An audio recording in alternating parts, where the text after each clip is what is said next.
All right, so when you're looking at your student view on Canvas, you should see something like this. And when you go to your assignments, you'll notice that quiz 1 was due last night at 11:59. So if you click on this assignment, you'll notice that quiz 1 is linked here, but the quiz 1 answer key is also linked. And so if you go ahead and open that, you'll be able to check your own answers. And I will also be grading those in the next day or so. Okay, so if you have any questions on the answer key, you can let me know. I'm happy to clarify things. I try and show enough steps, but if it's not enough, please ask for clarification and I'm happy to help you out there, okay?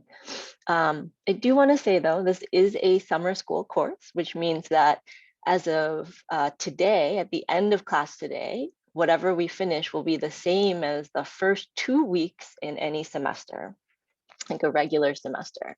And so by signing up for a summer school class, you have sort of inherently agreed to be working at a pace that is twice as fast as a regular semester, which means that there is a lot less time, and it means that we need to sort of manage our time in a way that might work for us. And so if what you've been doing this week has been working for you, excellent.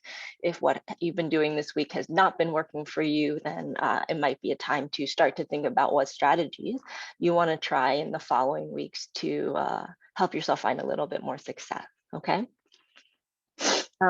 One last note about the quizzes is you'll notice that you are mandated to, whoops, let me stop sharing this.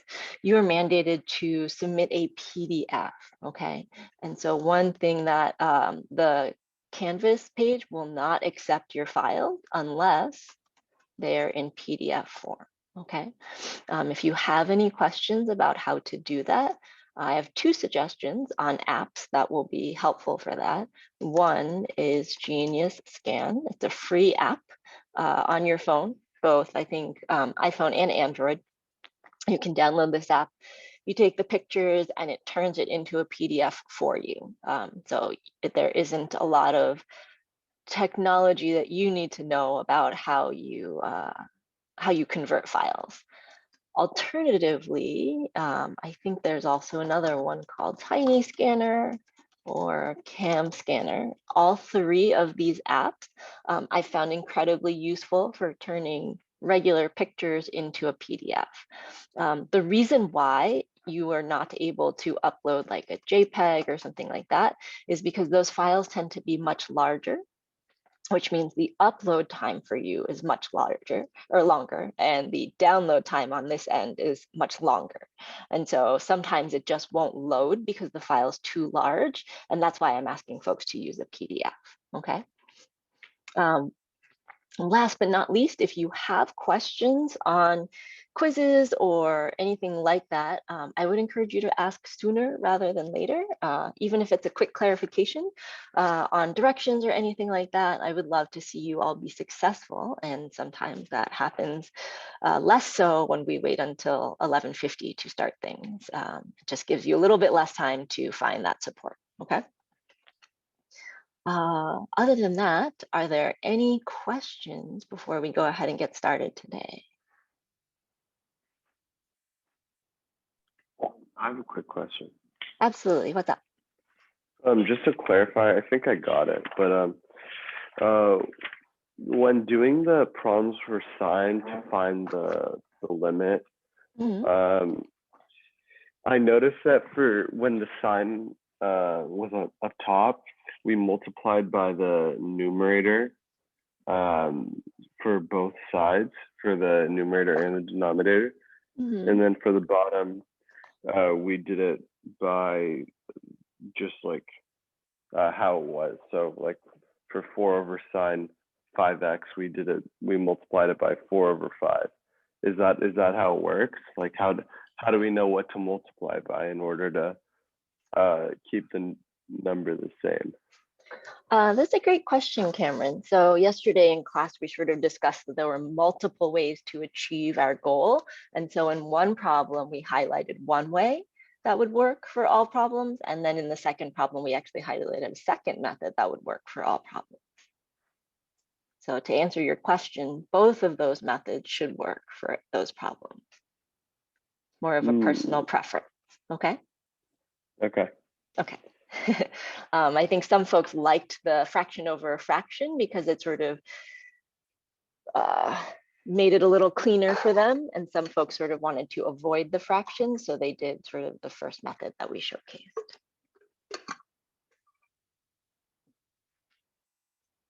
All right. Any other questions?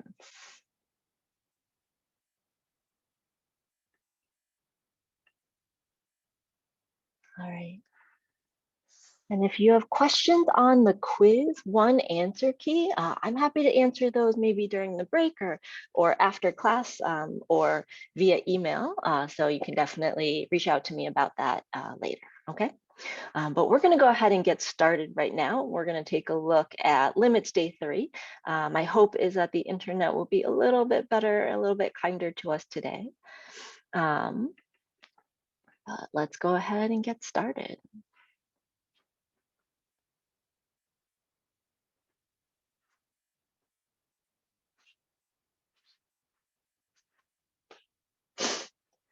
All right, so I'm taking a look at limits day 3, okay? If we sort of take a look at what we already know, all right, we've talked about what is a limit and how do we find that? We've talked about how to find that in a number of ways.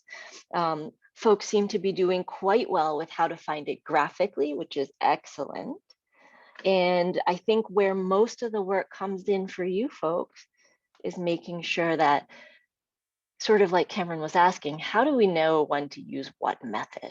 Okay, and so we have sort of 4 methods that we showcased in our limits day 2.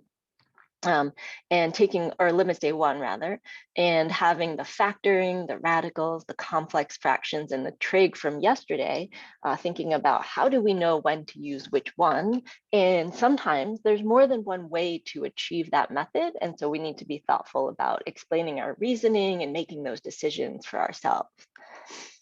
Yesterday, we talked about continuity and how does it relate to limits. And so we created a checklist of things that we should be looking for to see if a function is continuous or not, using some more mathematical language more than just, you know, can we draw it without picking up our pen or pencil? And I think that part, again, I think is where the challenge lies, that we want to make sure we are understanding the new notation and the new language. And I know it's a lot, but we want to also make sure that we're setting ourselves up to be successful, because we're going to continue to build on these definitions as we move through the entire course, okay? So the what we know column gets progressively longer as we go through each unit. By the time we get to the end of the unit, this should be a comprehensive list of things that you want to make sure that you're sort of studying to prepare for that exam, okay? Now, what's new?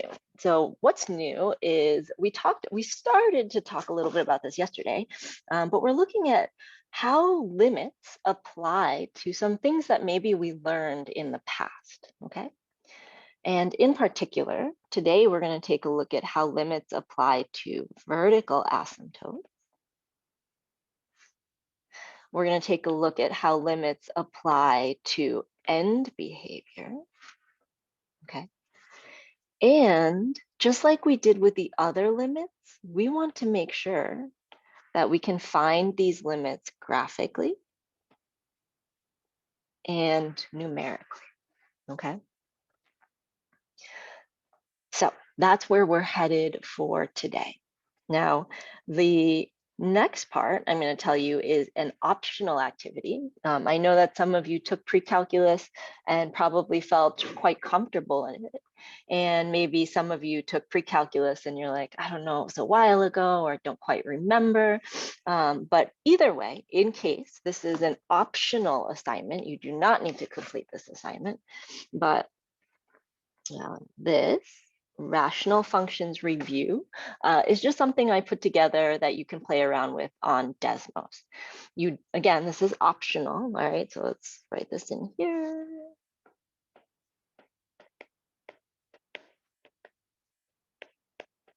This is optional.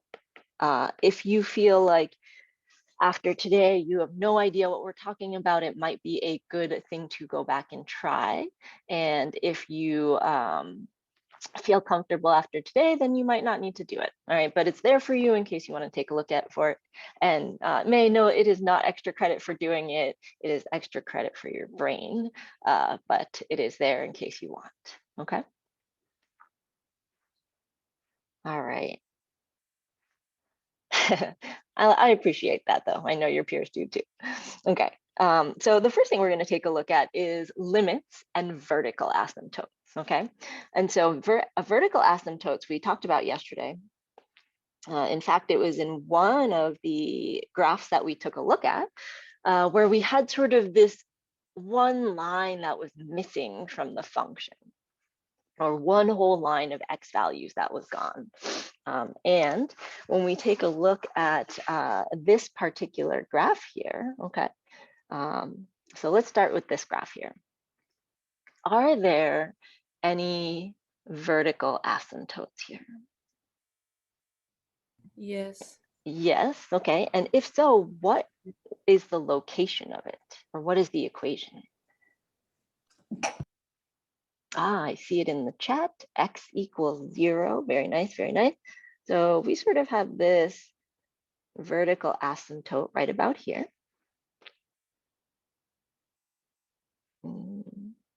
And let's go ahead and jot down that equation that is at x equals 0.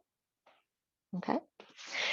Now, let me ask you a question. If I asked you to find the limit as x approaches 0 with a little minus sign there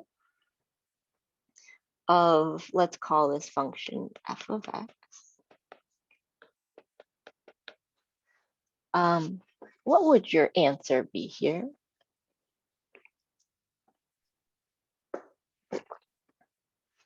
Negative infinity or infinity? Ah, okay. Which one is it? It's both. Why would it be both? Oh, we're only approaching from one side, so I suppose not. Good, good, good. So again, this is a little bit of that notation piece, right? I know that we've talked a lot with words about this, but I want us to make sure we understand the notation too. That little minus sign means we're coming from the left. And if we look at this graph and we trace it down this way, we'll see that that function drops off all the way down to negative infinity. And so here we can put a negative infinity, all right? And let's take a look at the other side. Let's say the limit as x approaches 0 with a plus of this function. And what would we say that is? When we approach the vertical asymptote from the right-hand side, what do we get? Nice, nice. Yeah. When we come from the other side, we trace that function. It's going to go straight up. It's in a different direction. So we need to notate that by saying positive infinity. Okay. And so yesterday we had a little bit of a conversation about infinity versus does not exist. And so this is where I want to say, like, the reason why I like saying infinity or negative infinity is because in cases like this, it helps us tell the difference between the two directions. Okay. All right, let's take a look at this second picture here.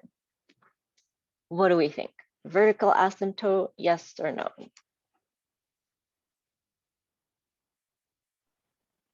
No. No, this function right here has no vertical asymptote. And so we don't have anything to really look at in terms of vertical asymptotes. So for this, we'll just say that there are no vertical asymptote. Okay, no vertical asymptotes in this picture. All right, we got one last picture here. Let's take a look at this one. What do we think in terms of vertical asymptote?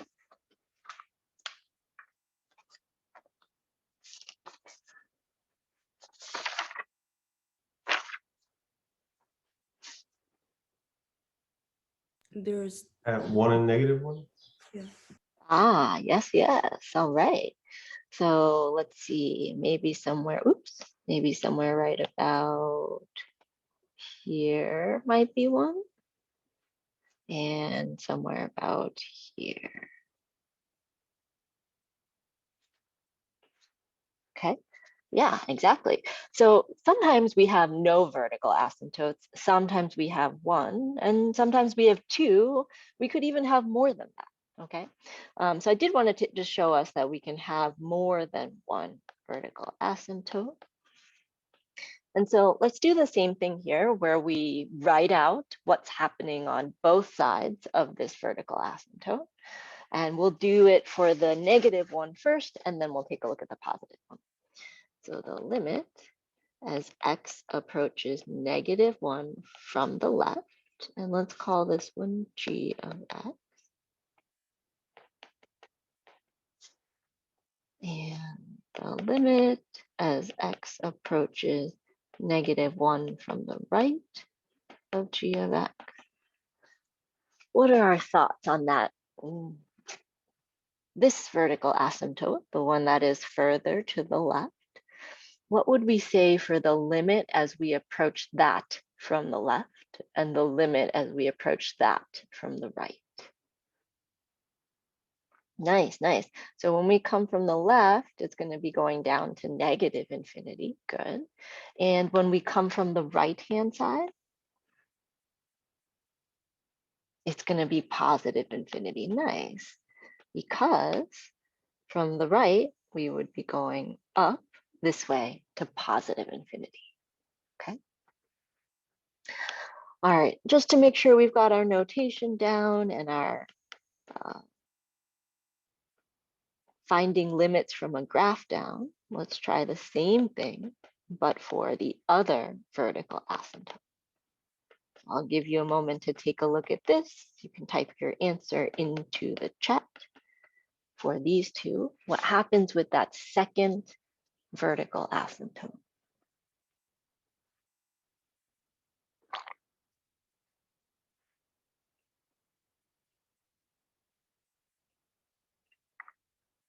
I do see a +infinity. Okay, so I see some different answers, which is good, because I think different answers mean we get a chance to talk through what might be our question. So we are looking at this vertical asymptote. And when we come from the left-hand side, we should be saying that it's +infinity. Okay, you see how it goes up when we come from the left-hand side? So we want to say here that it's +infinity. Okay. And good, good, good. From when we come from the right-hand side, that goes down. So we're going to get -infinity. Okay. All right. How are we doing at looking at these graphs so far?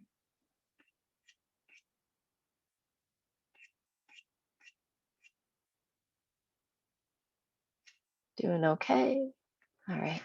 So it is important that you'll notice that pretty much every day so far, we've looked at pictures. So it is important that we're able to look at pictures and see what that what the limits are. But as always, we want to talk about this idea too. So it's all fine and good when we have a picture, but what do we do if there's no picture? Okay. And so when we don't have a picture, we have an equation. And we're going to go ahead and start with this example right here, where we have a fairly complicated looking equation. Okay. And let's go ahead and get started with our f of x here. So from yesterday, does anyone remember how we found whether there were vertical asymptotes or holes? Because we were able to talk about like, oh, I think there's a vertical asymptote here. There's a discontinuity, or there's a hole here. There's a discontinuity. Yes, perfect. We're going to factor. And we're primarily looking for what happens when that denominator equals 0. Okay, so let's go ahead and factor. And let's see, when we factor the denominator, we're going to get x and x, 1 and 2. And I think it's going to be a +1 and a -2. Or sorry, +2 and a -1. Does that match what folks get when they factor the denominator?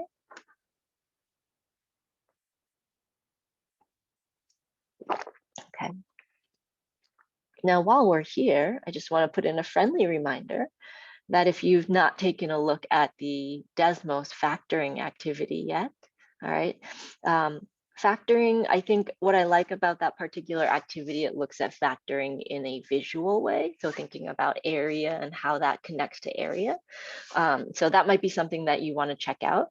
It does not give you a ton of practice problems though, but if you look up factoring practice on Google, I'm sure you will find plenty of resources around that, okay? Now, when we factor the numerator, we're going to end up with 2x minus 1 and x plus 3. All right. Now, are there any holes in this function? Now that we factored and we can see a little bit more clearly, are there any holes in this function?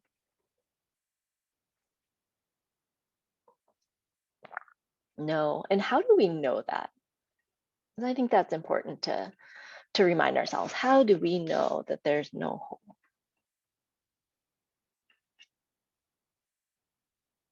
Because we can't cancel any of the factors exactly.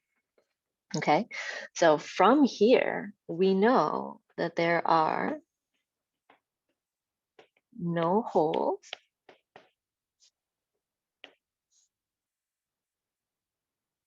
because there are no common factors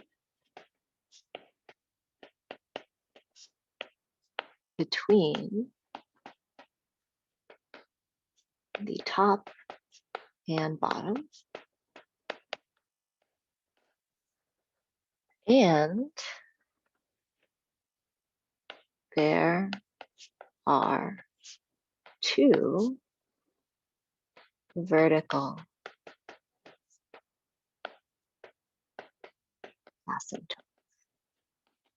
Right? Can someone tell me the location of one of these vertical asymptotes?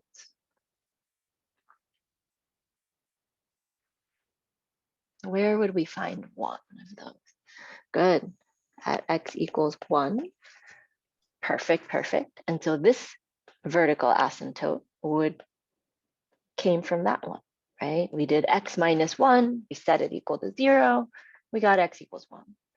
And perfect. There is a second one. Let me switch to a slightly different yellow color.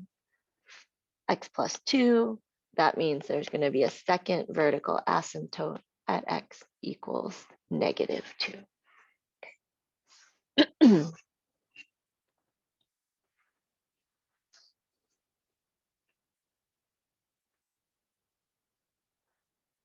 Okay, so Abby has a question. Why does this one have a vertical asymptote as opposed to any of the others we've done?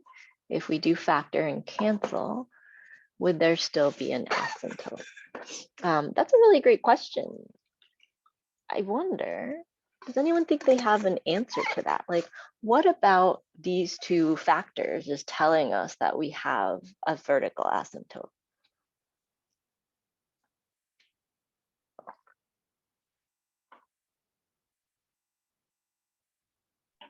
If we set either factor like to 0 and then solve for that, then we're gonna end up having a 0 in the denominator at that x value. Yeah, exactly. So when we've talked about things being undefined, we know that when we divide by 0, that's a big problem for us, right? And so what are we doing? We're saying, let's look for those problem spots. Let's see, where are we dividing by 0? And anytime we're dividing by 0, and there are no common factors between the top and bottom, that means that we have a vertical asymptote. Okay. And so does that answer your question, Abby, about why these have vertical asymptote? Okay, great. All right. So can you make all the factors in the numerator equal to 0 and not just the denominator? Okay, so we've not had this discussion yet. Seems like a good place to do this. Where did I put it? If you type this into your calculator, 5 divided by 0, you're gonna get undefined. If you type -8 over 0 into your calculator, you'll get undefined. If you type any number and you divide it by 0 on your calculator, you're gonna get undefined. Okay, so this is sort of a problem that we've encountered. And it turns out that when we're dividing by that 0, one of the ways it looks is it looks like a vertical asymptote. Okay. However, a sort of a separate situation, what if I do this? 0 divided by 5. I type that into a calculator. What do we get? 0. We get 0. Okay. What if I did 0 divided by -8? I get 0. Good. And what if I do 0 divided by a number, any number? I'm going to get 0. Okay. So it's not a problem to have 0 in the denominator. Okay. Or sorry, in the numerator. It's not a problem to have 0 in the numerator.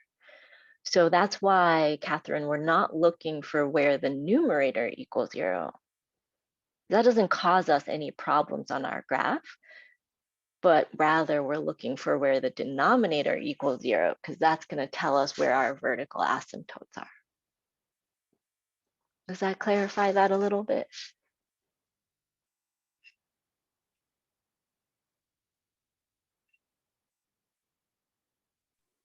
Professor, I'm sorry, I mistyped. I meant, so whenever you're solving to see if there's that vertical asymptote, you have to actually factor it and make the factors of the denominator equal to 0 and not just the denominator in its entirety.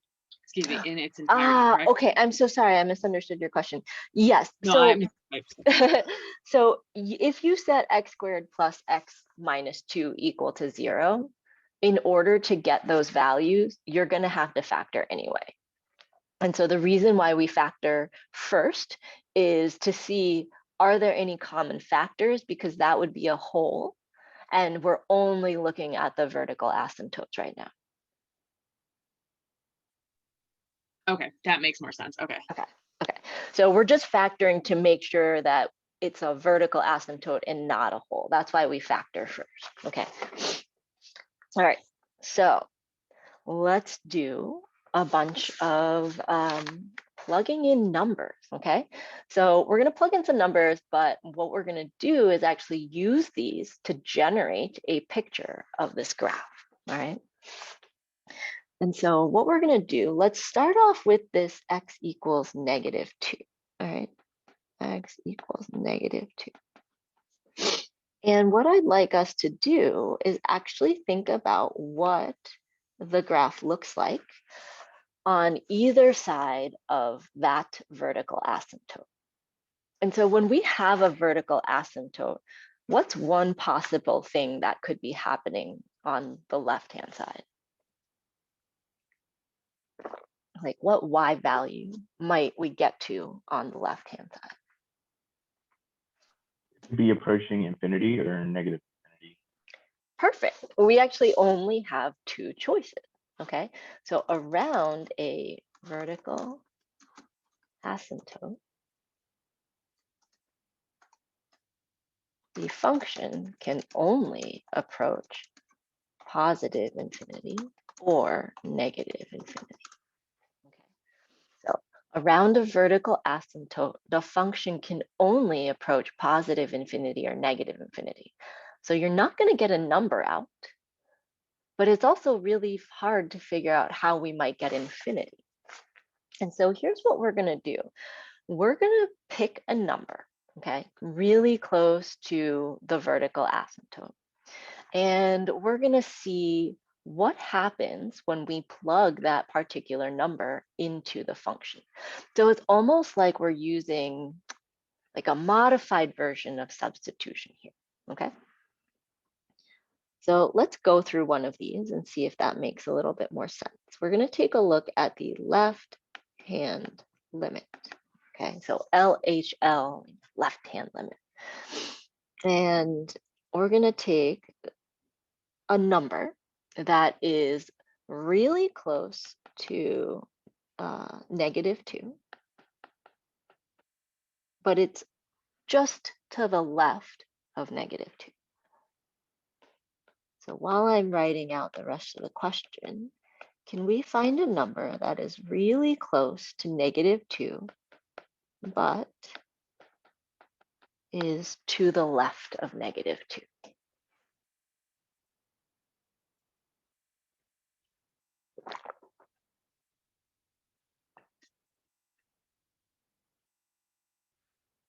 Yeah, -2.1 for sure.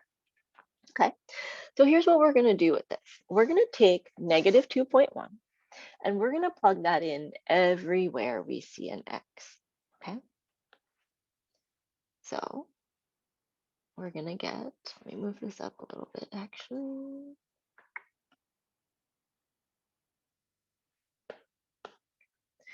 So let's plug in -2.1. So we'll get 2 times -2.1 minus 1, -2.1 plus 3, -2.1 minus 1, -2.1 plus 2. Now, before you all start reaching for your calculators, or perhaps it's too late, I will tell you that I don't actually care about the number. Okay, I don't care about the number because what are my options for my answer? I can only have positive infinity or negative infinity, okay? So what I care about here is the sign of your overall number, all right? So let's start maybe with this down here, okay? -2.1 minus 1. I don't care what number that is, but what is the sign of that number, positive or negative? It's negative, yeah. Oops. Okay. What about -2.1 plus 2? Is that positive or negative? That's -2.1 plus 2 is almost positive, but not quite. It is still negative, yeah. Okay. What about this one? -2.1 plus 3. Positive or negative? Good, positive. All right. And let's save this one or for the last. Just had a little bit more computation, but is that first term going to be positive or negative? Yeah, it is going to be negative. Okay. All right. Now, you wouldn't have made it this far in your career if you didn't know that a positive times a positive is a positive, that a negative times a negative is also a positive. But when the signs are opposite, it's going to give you a negative, okay? So talk this through with me. Let's start with the top. negative times positive will give me what? Negative, okay. And negative times negative gives you, okay. So then we have negative divided by positive. What does that give us? Yeah, so we have a negative at the end here, okay? But negative is not our answer. Like negative what? If you think about what our two Negative options, infinity. exactly. That negative that we get at the end means that when we approach the vertical asymptote of x equals -2 from the left, we expect that it is going down to -infinity. Okay. I saw a question in the chat earlier. Okay, so Diego asked a great question. Can I use the closest whole number, or does it have to be close like a decimal, like 2.1, 2.01? Diego, I would say that it's generally safer to choose the closest like decimal. I think like a 2.1, like something like a 0.1 or a 0.9 is close enough. The reason why I would say it's a little bit more risky to do the whole number is because sometimes that whole number, maybe there's like a vertical asymptote right next to it. And so if you use the next number, you might also get an undefined. Okay, cool. All right, great question. I know I don't like having decimals more than necessary either, but the good news is we don't need an actual number. We actually just need the sign. Okay. All right, so we've got our left-hand limit. I'd like you to take a moment and try finding the right-hand limit. So what is that going to be? And I'll write out the question and then give you a little bit of a head start, picking your number, plugging that in. And then at the end, let's come back together and figure out what the sign of our answer is and what that sign means, okay?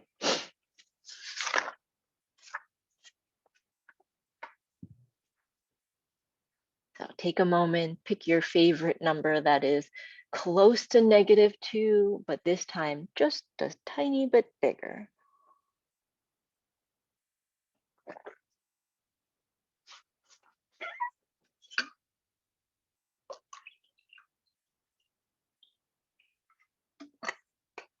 Great, we have a suggestion in the chat for a number. If you're not sure what number to use, I think that is a great number to use, all right? You could certainly be even more exact and do like -1.99999, but that seems like extra writing. So you can if you want to, but I'm going to be lazy over here and just write -1.9.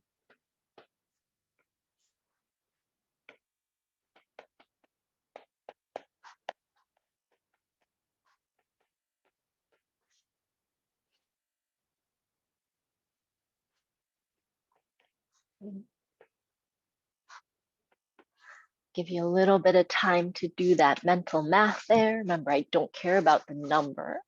I care about the sign of the overall answer.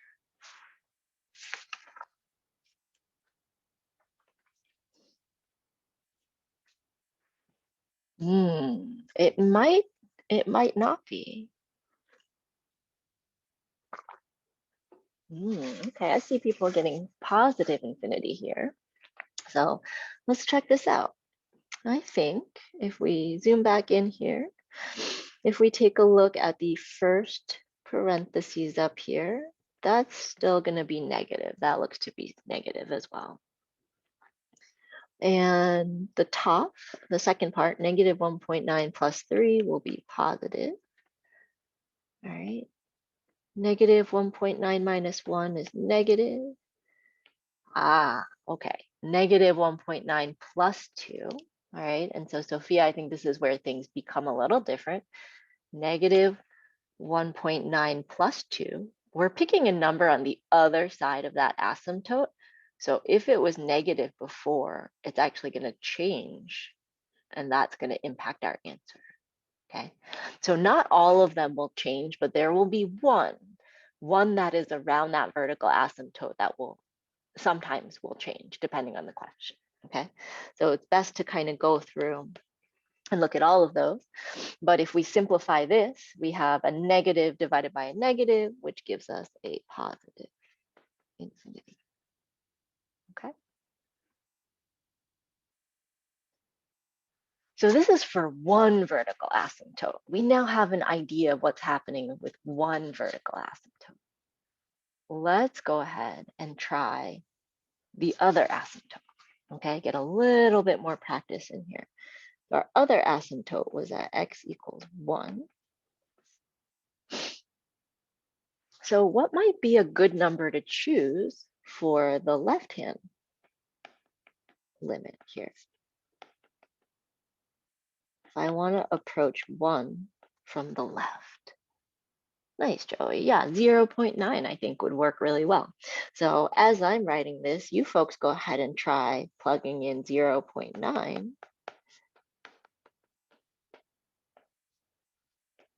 And see what happens. 2 times 0.9.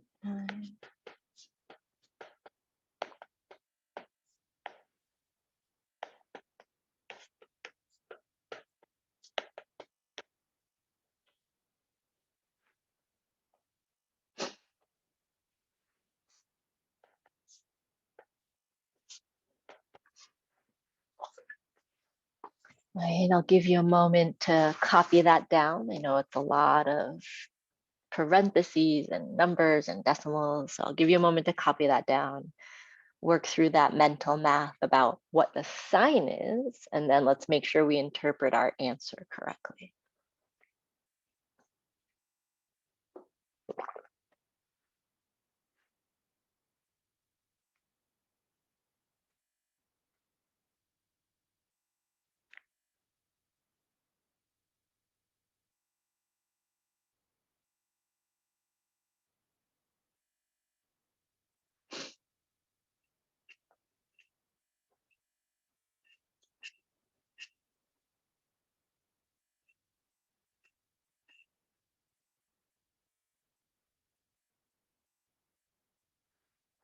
All right.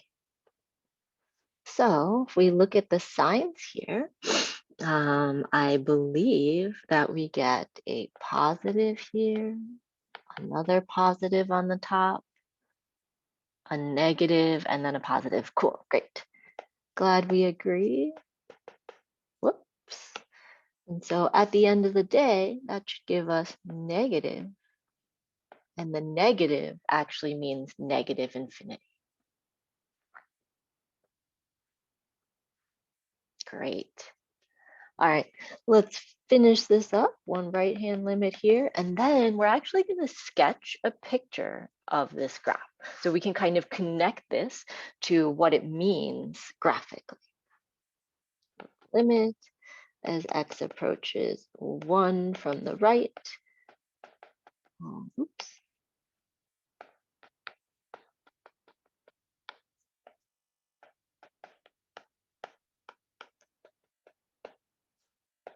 And a good number to choose here might be 1.1, right? Seems pretty close to 1, but just on the other side of it.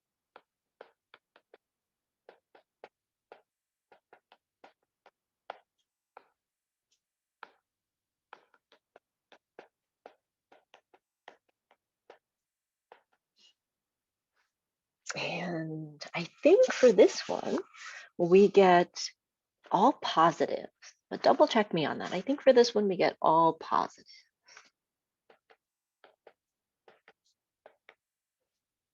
Yeah, great. Okay, all positives, not a lot of mental math to do. We know our answer is going to be positive, but what does that positive stand for? stands for positive infinity, okay? Now, let's just kind of back up for a moment. How do I know that my only two answers are positive and negative infinity? Can someone remind me, like, how do we know those are our only two answers?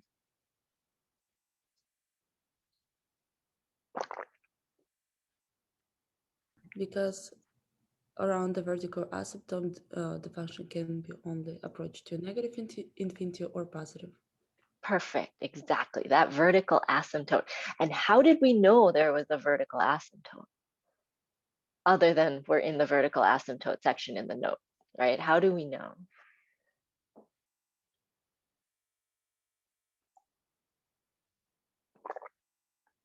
Good, because we set the denominator equal to 0. Exactly, okay? So I'm asking all these questions because I think sometimes when you take a look at, in particular, if you look at quiz 2, the first few questions don't tell you what kind of limits you're going to be finding. There's a lot of decision making there. And so as we go through the different questions, it's really important that we think about how do we know when to use which strategy, okay?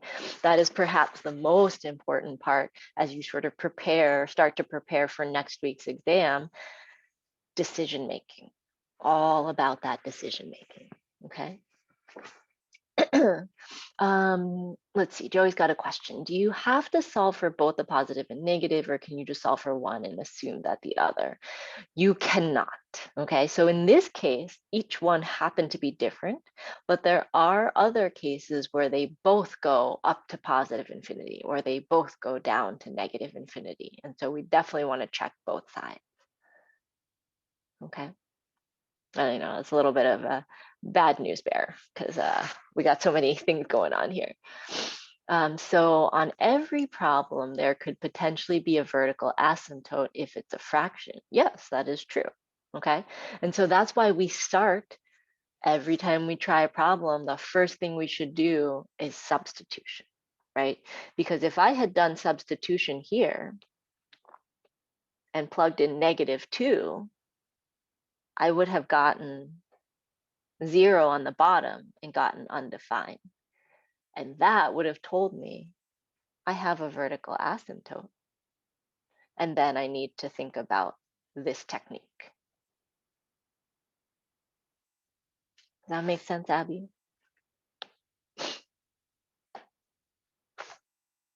Cool, okay.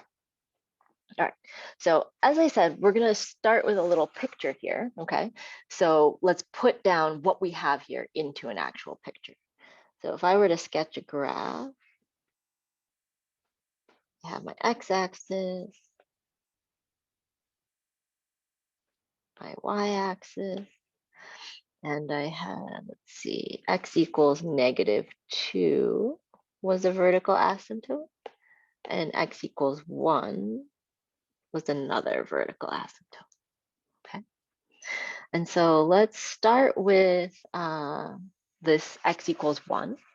Now, I don't know a lot of things, but I know that the function, when I come from the left-hand side, will approach negative infinity.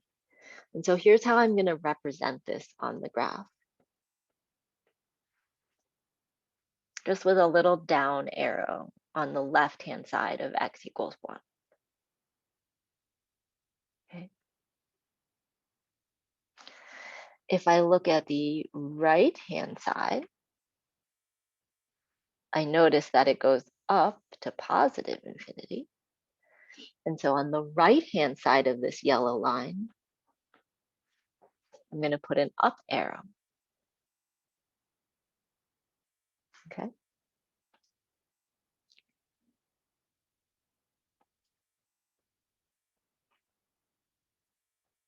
If we look at the other vertical asymptote at x equals -2, from the left-hand side, I want to go down. And from the right-hand side, I'm going to have it coming up. Okay. And so if you were to throw this on Desmos and graph it, okay, you would figure out how to confirm all the other pieces to it, okay? And it turns out that the rest of the function kind of looks something like this. And I don't know exactly where it crosses, but it does kind of cross that x-axis at some point in the middle. And then something like that, okay? And so the neat thing about this, the neat thing about this strategy is we can sort of set forth a skeleton of what this graph is going to be like, and then sort of connect the dots or connect the arrows to figure out the rest of it, okay? So negative, if we get a negative out, that really means negative infinity in this case. And all that means is that one particular arrow will be pointing down. And when we get a positive out, that means positive infinity. And that means that on that particular side, the function will be going up to positive infinity. Then we can just denote that with a little arrow there, okay? Any questions here?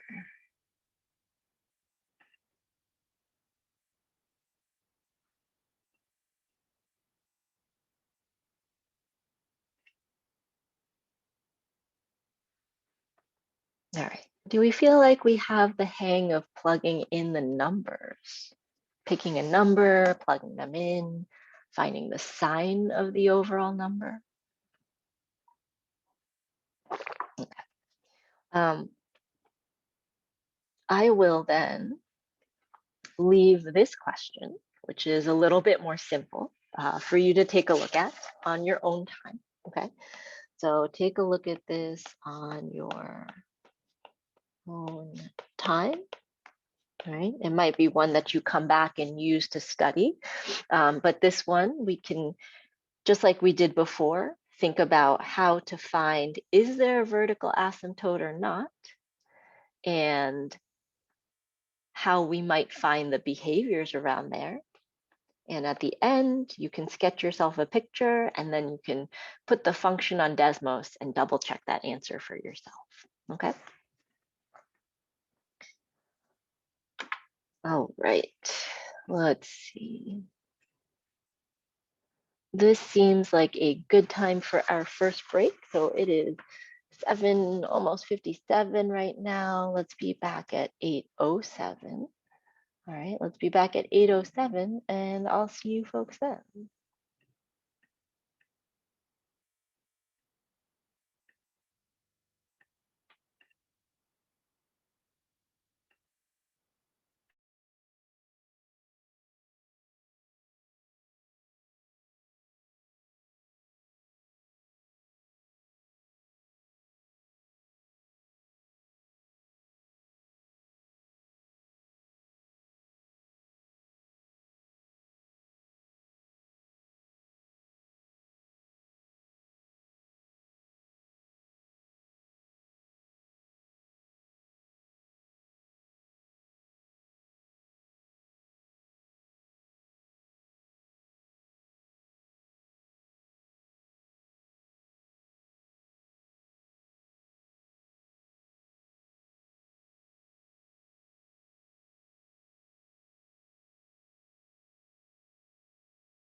Okay.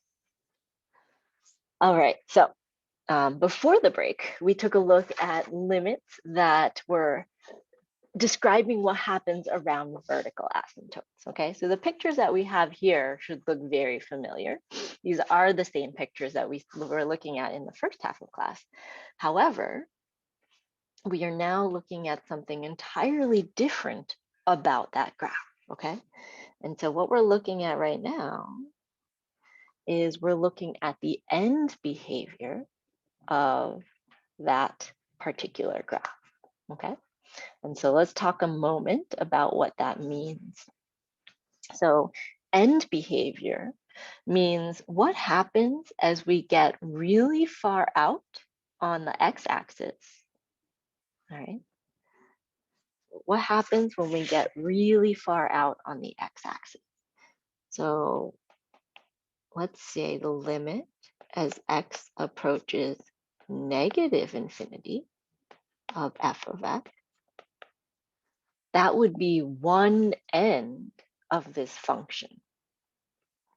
And so if we were to think about what does this graph, what y value does it get close to when we go all the way to the left of the graph towards negative infinity, what y value might we say that that is approaching?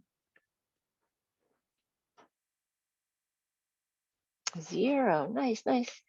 And we can sort of trace this red curve and it gets flatter and flatter, it gets closer and closer to a y value of 0. Perfect.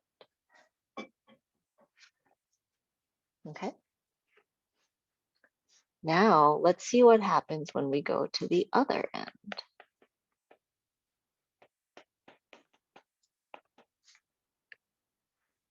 If we now go to the positive infinity end, what y value are we getting really close to?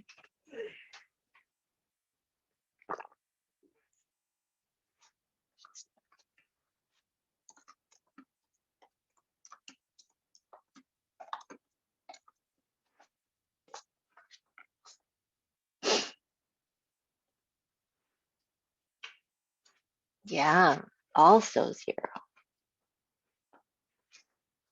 Okay, now I think, yes, Luca, you said a really important word. You said horizontal asymptote. Anyone in here ever heard about a horizontal asymptote? Yeah, okay, so that's typically how we frame it in pre-calculus. We say horizontal asymptote, but that happens sometimes, but all graphs actually have end behavior, okay? And so we sort of say end behavior because it includes horizontal asymptotes and other things, okay? So maybe we make a note for ourselves here that they say it includes horizontal asymptotes and other behaviors, okay? And so a lot of times when we learn about horizontal asymptotes, we only learn them as horizontal asymptotes. Either a function has it or it doesn't. But it turns out that we can sort of group them under this larger category of end behavior. And so if I take a look at this second graph here, right, I could actually write a similar question. The limit as x approaches negative infinity, let's call this one h of x, and the limit as x approaches positive infinity of h of x, okay? So when we have the notation like this, x approaching infinity or negative infinity, all right, that's our clue that we're looking for end behavior. So this part, the fact that we're going towards infinity or negative infinity, that's the part that's telling us, hey, we're looking for end behavior, okay? According to this picture, what would you tell me is happening to this function as we get close to negative infinity? Like, what is the y value approaching there? -4. Well, if we keep going, all right, so we keep going forever and ever because there's arrows at the ends of this, we're going to keep going past -4 and get all the way to, whoops, negative infinity.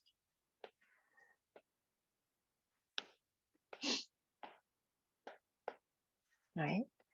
And similarly, if we were to trace this function and see what happens as we get close to positive infinity, all right, so meaning I'm going all the way to the right end of the function, we might be able to see that this function is going to have a y value of positive infinity as we go.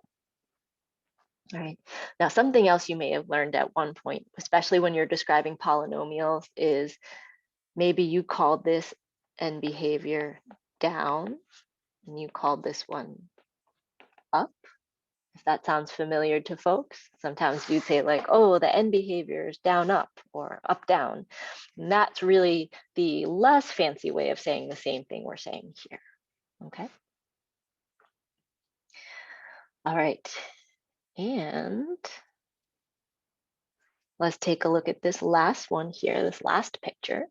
What are our thoughts about the end behavior of this function? The limit as x approaches negative infinity, and the limit as x approaches positive infinity. Doesn't it just stay at 2?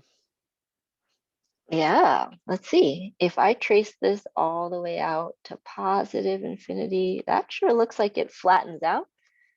Yeah, and stays right about 2. Good.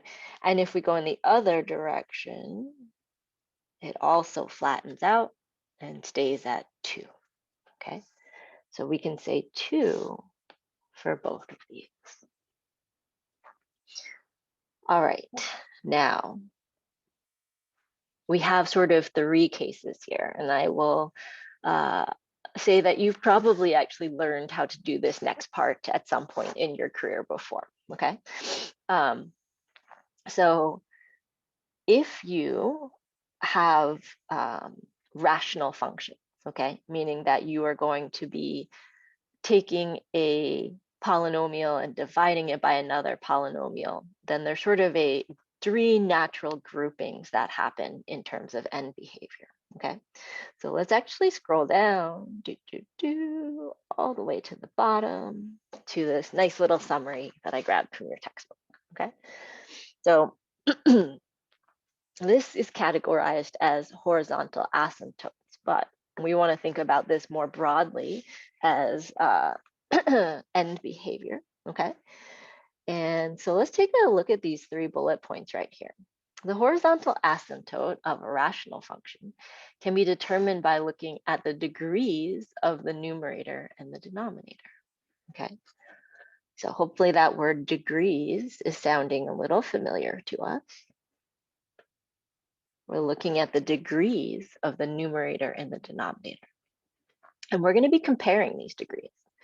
And so if we have a degree of a numerator that is less than the degree of the denominator, every time this happens, you are going to have a horizontal asymptote at y equals 0, okay? In other words, if you have a horizontal asymptote at y equals 0, that means that your original function had a degree where the numerator was less than the denominator, okay? So keeping that in mind, if we go back up to the 3 pictures we were looking at, I argue that one of these 3 pictures has a rational function where the degree of the numerator is less than the degree of the denominator. Which one of those functions has that? All right, I see one guess for the first one. Anyone else? First one, yeah. Okay, and so in this case, we can say that the degree of the numerator is less than the degree of the denominator. And that will lead us to have a horizontal asymptote at y equals 0. Okay. And that is this very line right here. All right, let's go back down to that summary and see what other cases we have. All right. So in this second case right here, we have that the degree of the numerator is greater than the degree of the denominator. And that, the way this textbook frames it, that might be something called a slant asymptote. Has anyone here heard of a slant asymptote? Some instructors teach it, some don't.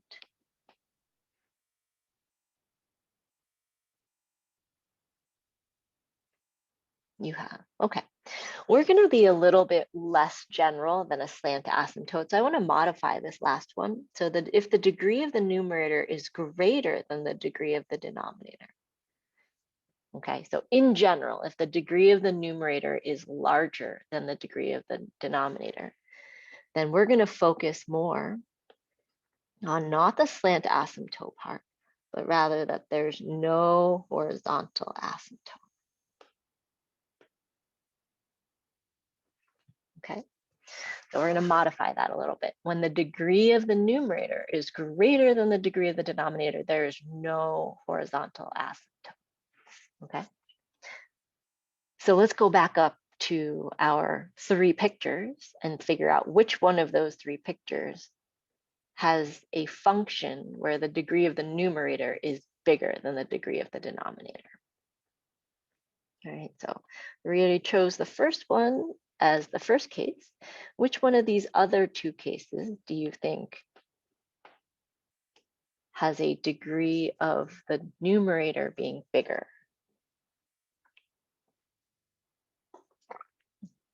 Yeah, I think it's that second one. So we could say the degree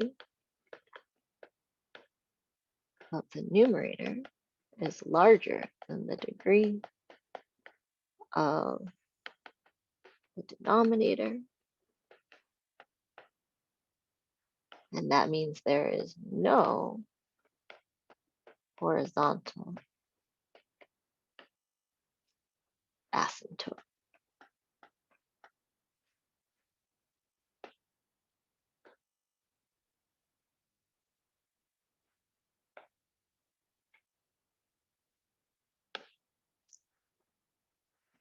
Okay.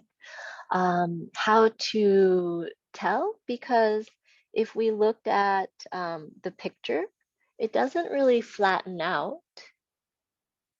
Yeah, there's no horizontal asymptote in the picture. So you see how in the first picture, I was able to like draw this line. The ends kind of went to the same value. That tells us that we have a horizontal asymptote, okay? But here we had negative infinity and positive infinity, which first of all are different from each other. But second of all, we can see that the ends kind of keep going up or down. They don't flatten out. And because they don't flatten out, that means there's no horizontal asymptote. Does that make sense? Yeah. We're sort of working in the backwards direction, okay? We'll look at some equations where we say, okay, let's look at the degree first. But I think if we can go in both directions and say, okay, from the graph I can tell and from the equation I can tell, that really solidifies that understanding, okay? Cool, great question. All right, let's take a look at the last one here. The last one says the degree of the numerator is equal to the degree of the denominator.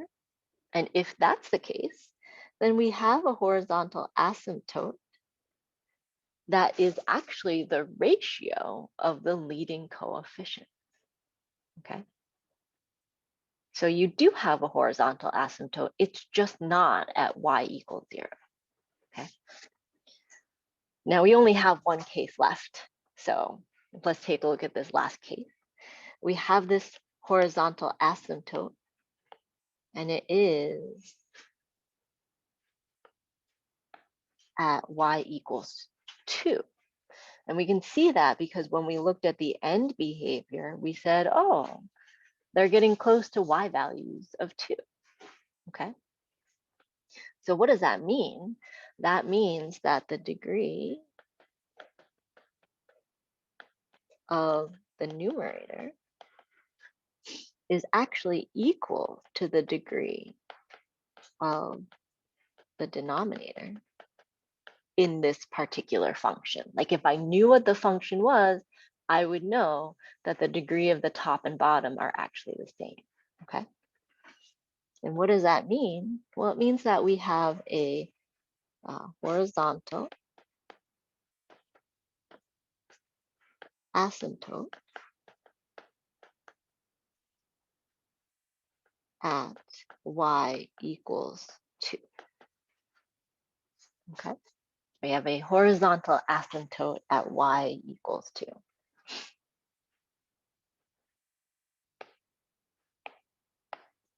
So let me just sort of zoom back out so we can see this all on one page. But we've got the 3 different cases and pictures here, and hopefully that sounds kind of familiar. But what we're going to do next, no surprise, we're going to say, okay, but what happens if we don't have a picture, right? If we don't have a picture, how are we going to know? And it turns out these 3 rules about looking at the degrees of the numerator denominator, that's what's going to help us, okay? So let's try these examples. All right, so let's take a look at the example, right? And for f of x, right, let's do this one together. For f of x, I'm wondering if someone can tell me what the degree of the numerator is. 4. Of the numerator is indeed 4. And just as a, well, how did that happen? It's because the highest degree here is 4. So that's, okay. Now let's compare the degree of the denominator. And what do we think about the degree of the denominator? Also 4. Also 4, perfect. All right, so here we're going to put a 4. All right, so we've looked for the degrees. The degrees in this case are not different, right? They are exactly the same. So since degrees are the same, we have a horizontal asymptote at y equals, okay. So now we get to actually practice using that rule. I have to take the leading coefficient and I have to divide them, right? What is the leading coefficient on the top? It's 2. 2/5. All right, so 2, I agree, is the leading coefficient on the top. Why is 7 not the leading coefficient on the bottom? It doesn't have a power. It doesn't have the power, right? So I would say that 5 is the almost leading coefficient. Yeah, it's going to give you -5, all right? So this is, I picked this problem because that is like the #1 mistake that we make. Sometimes we forget to grab that sign that goes with it as well, okay? So we want to be careful about that. And so we know that we have a horizontal asymptote at y equals -2/5, okay? But how might we ask the question in calculus class? Because this is like a pre-calculus approach to the question. So how do we ask this in calculus? Well, I might ask you a question like this. What is the limit as x approaches -infinity of 2x to the 4th minus x squared plus 8x over 7 minus 5x to the 4th? That's how I might ask you the question, okay? And your answer, what would your answer be?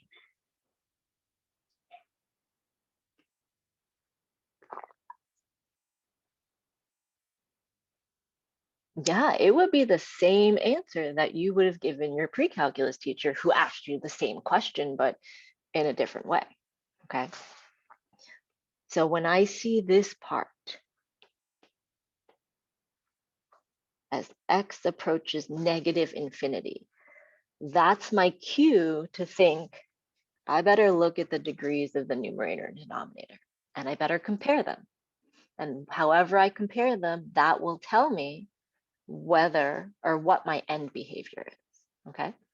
And so in this case, we can say that that end behavior is going to be -2/5 And because it is a horizontal asymptote, it turns out if I go to positive infinity for this very same function, I will get the same answer.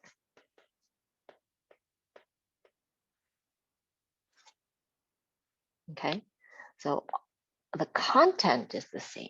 We're just making our language a little bit more sophisticated and calling it end behavior and limits as we approach the ends. Okay, that's a great question. So are they always the same? Well, let's go back to our pictures and see if we can use that to help us answer that. We've got these three pictures here. Now this one has a horizontal asymptote of y equals 0. And it looks like both ends went to the same thing. Okay. This one had a horizontal asymptote of y equals 2. And it looks like they're both getting to 2. Okay. So I will say that it's probably a dangerous game to say always in math because there's usually at least one exception. So in general, for the ones that we're going to see, we can say, okay, there's only going to be one horizontal asymptote. But just so that you're aware, there are other functions that might have more than one vertical asymptote or more than one horizontal asymptote, and that might be different. Okay, so mostly, but not always. Are we going to be using slant asymptotes? Nope, we are going to be just saying that. Okay, so I don't need you to find the equation of a slant asymptote. I just want you to be able to identify when there is a horizontal asymptote, when there's not, and if there's not, what is that end behavior? Okay.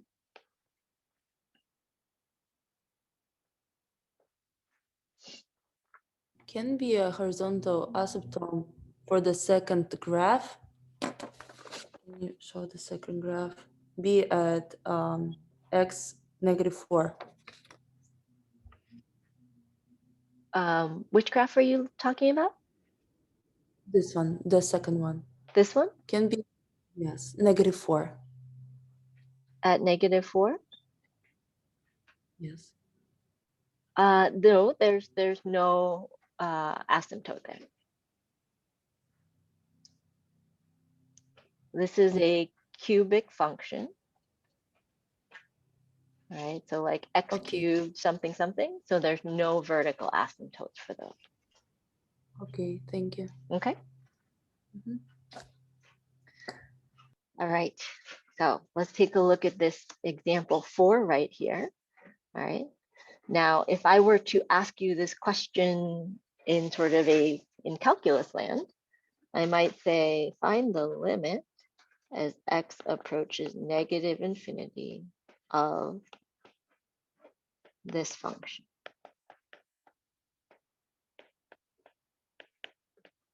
Okay. And so as soon as we see that x approaches -infinity, we're thinking, oh gosh, we better look at the degrees of the numerator and the denominator. Okay. So the degree of the numerator here, what does that give us? It's a 6-degree numerator. It's a 6th degree. Okay. And so what we can actually say is that this function is about the same as x to the 6th over what is the degree of the denominator? Yeah, it's the 3, right? So this -5x cubed. Now, if you were to simplify this a little bit more and reduce some things, what would you get?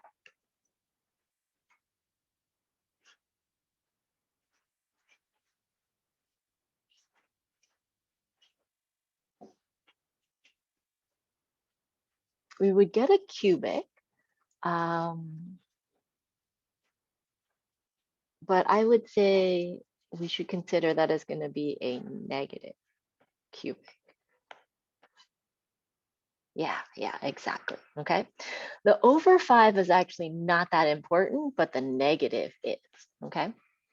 And so, does anybody remember what a cubic function looks like? I know we know what parabolas look like, but do we know what a cubic function looks like?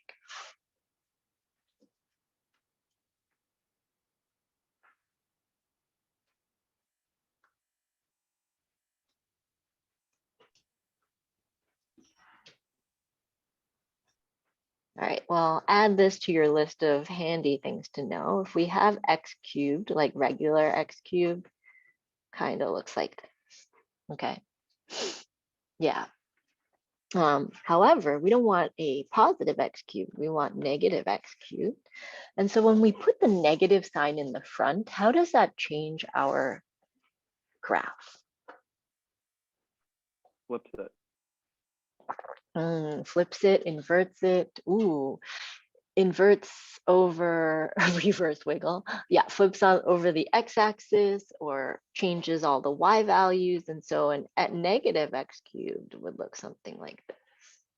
Okay, exactly. And why is that important? It's just like Juan said, it's important because it changes our end behavior. Okay. And so if you know your graphs, then these questions actually become a little bit more simple. All right. For the left end behavior, when we're approaching negative infinity and we know our graph looks something like this, what would we say that equals? Positive infinity. It would be positive infinity, exactly. Okay, so this is like sort of a one step beyond what you were doing in pre-calculus where you just said, oh, there's no horizontal asymptote. Now we're saying, okay, but what does it actually look like? Does it go up or does it go down? Okay. And so let's get the right end behavior in here as well. And so from our little simplification above, we can see from our picture that from the right end, our function is going to be going down, but we're just going to call down as negative infinity. Okay.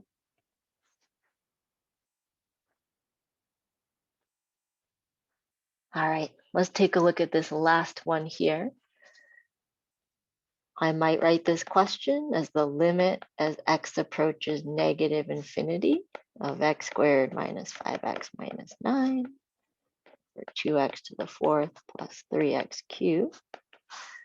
And it might have a companion question that asks you to look at the right end behavior.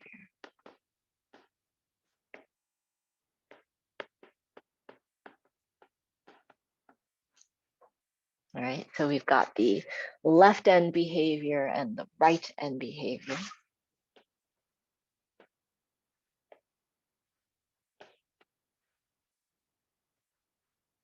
What are we going to be using to help us answer that?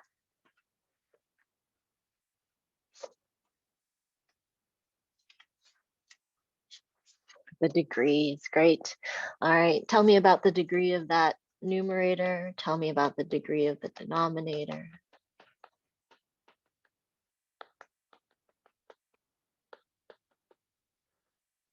Top is 2, I agree. Bottom is 4. Okay, so what does that tell us about our end behavior? Oops.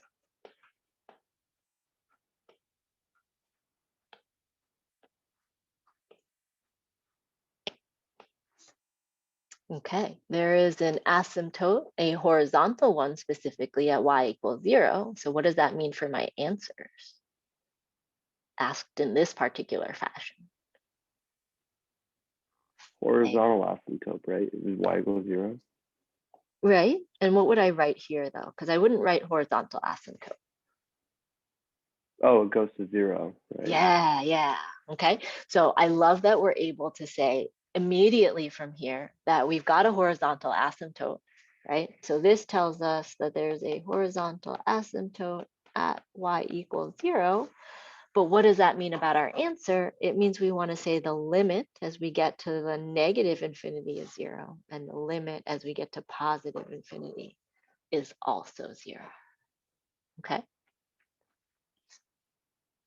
So hopefully this was a little bit of a review plus some new stuff for the end behavior, but also what happens around vertical asymptote.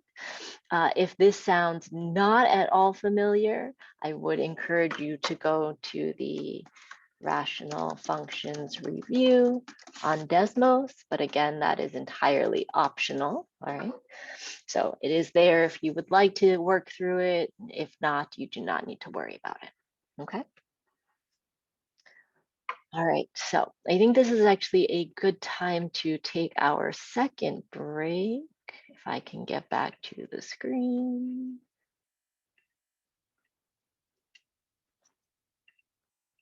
All right, so let's go ahead and